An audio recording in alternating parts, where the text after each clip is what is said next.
is FGMX and welcome back to another video, and today I'm going to be showing you guys how you can make a radial sweep. Here's an example of what we're going to be making today.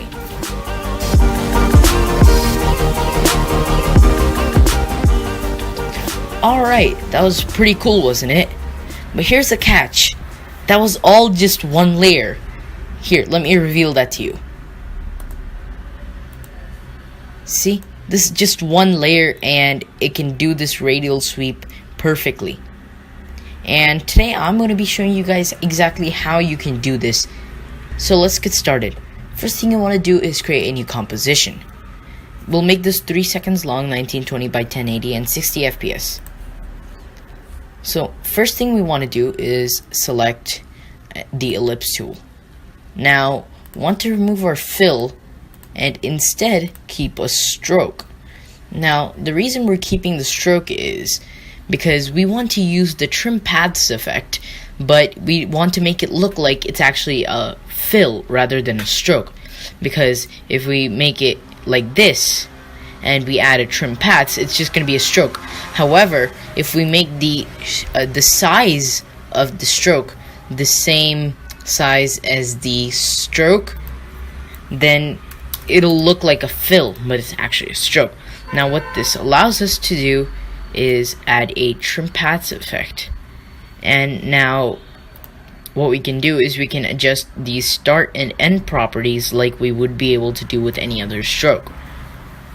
So let's center the anchor point and align it in the middle of our composition. What we want to do next is go to the trim paths and keyframe the end property. Make sure both the start and the end are at 0. So now once you've keyframed it, go just a few frames ahead, maybe 20 frames. And then what you want to do is keyframe the start property, go all the way, not to the end, but just more ahead. And then change the end to 100. And then go ahead even more, and then change the start to 100. Now what this is going to do is the end property is going to start the rotation like so. However, the start property is going to cut the end property off, so that when the end starts, the start property catches up behind it, so it's just this little sliver rotating. But at the end, when the end stops, the start will finally cut it off, and the start will also stop. This probably made absolutely no sense, but once you ease it, this will be very similar to the effect that we want. So let's just quickly ease the keyframes. Now let's preview it.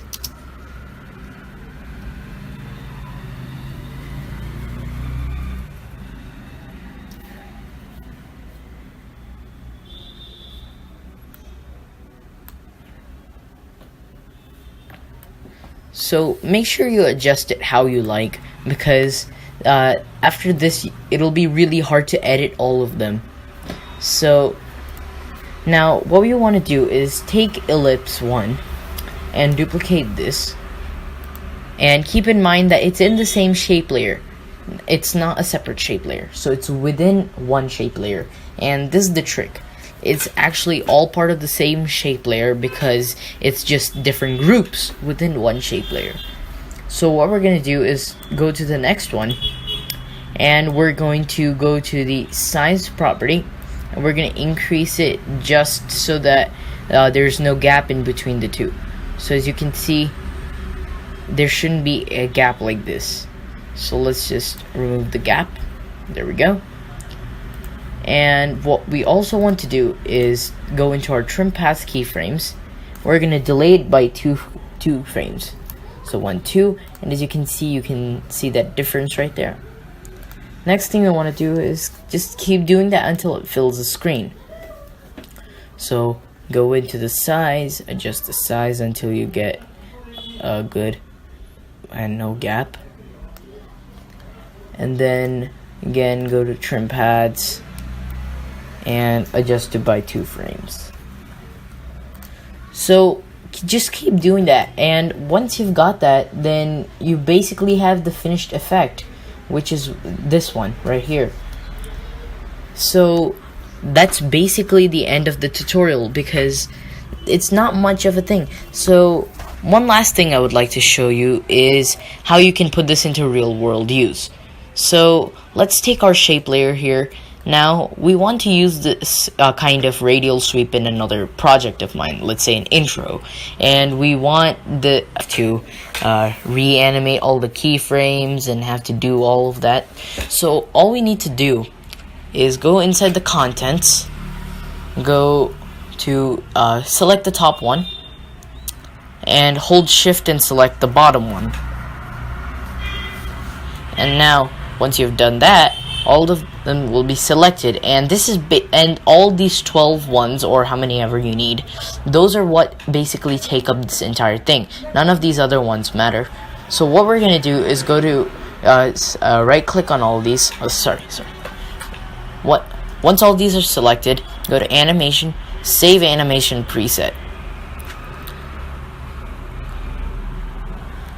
Now you want to save it as whatever you want. I'm going to save it as radial wipe, and now it's saved as an animation preset. So now what you can do is go into a new composition, and all you need to do is go into your animation presets, user presets, and you just need to double click your preset, whatever it's called, and then boom, just a shape layer pops up. And it's the exact same thing. It's so good. It's very easy. Now there might be a little problem with the positioning. That's what's going on for me. So I'm just gonna align it in the center. And that's one of the most convenient ways to create a radial sweep. And it takes basically no effort at all. So yeah guys, I hope this tutorial helped you with creating radial sweeps and how they're very convenient as well. So yeah guys, but before we end this video, I'd like to make a huge shout out to my new editor, Speedmasters, and he's gonna edit a lot of my videos from now on, so make sure you follow the link in the description and make sure to subscribe to his channel because he makes awesome content. So yeah guys, thanks for watching, and let's get to the outro.